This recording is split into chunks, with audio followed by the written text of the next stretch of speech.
বিভিন্ন পর্যায়ের ব্যবসায়ী বৃন্দ, প্রশাসনিক কর্মকর্তা এবং ছাত্র নেতৃবৃন্দ, সাংবাদিক বৃন্দ উপস্থিত আছেন, বিভিন্ন ব্যবসায়ী প্রতিষ্ঠানের নেতৃবৃন্দ উপস্থিত আছেন। আসলে আমাদের রমজানকে সামনে রেখে আমরা যে সিদ্ধান্তগুলো আজকে উপনীত হতে চাচ্ছিলাম সেগুলো হচ্ছে নিত্য প্রয়োজনীয় দ্রব্যমূল্যের যে চরম ঊর্ধ্বগতি, এবং সেই ব্যাপারে ভোজ্য তেলকে আমরা 1 নম্বরে এনেছি, যেখানে ভোজ্য তেলের রেট আমরা খুব অস্থিরতা আমরা দেখতে পাচ্ছিলাম, এবং অলমোস্ট প্রত্যেকটা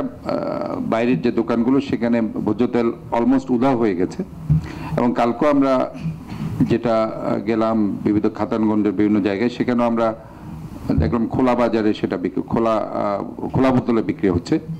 তো এইভাবে যদি আমরা এখন ঠিক করি যে আমরা একটা নির্ধারণ করে দিই সবার সম্মতিক্রমে, এখানে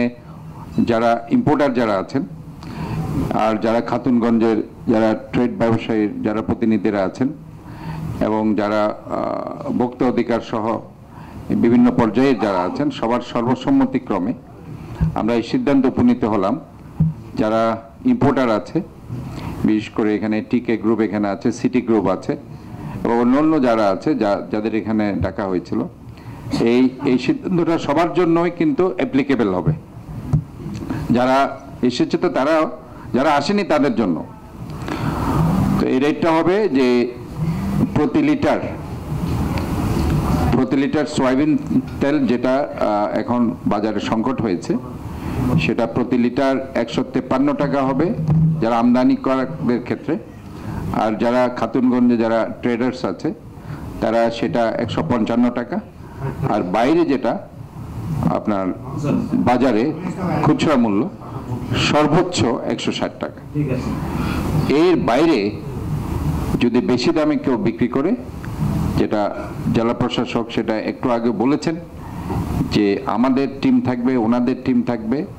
এবং এটা সর্বোচ্চ আইনগত ব্যবস্থা নেওয়া হবে। এই ব্যাপারে আমরা আসলে জনগণের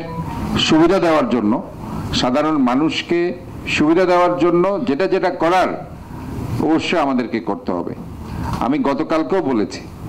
যে বাংলাদেশের বাইরে যেসব মুসলিম রাষ্ট্রগুলো আছে, ম্যাক্সিমাম রাষ্ট্র আমরা দেখেছি যে রমজানে এটা সোয়াবের উদ্দেশ্যে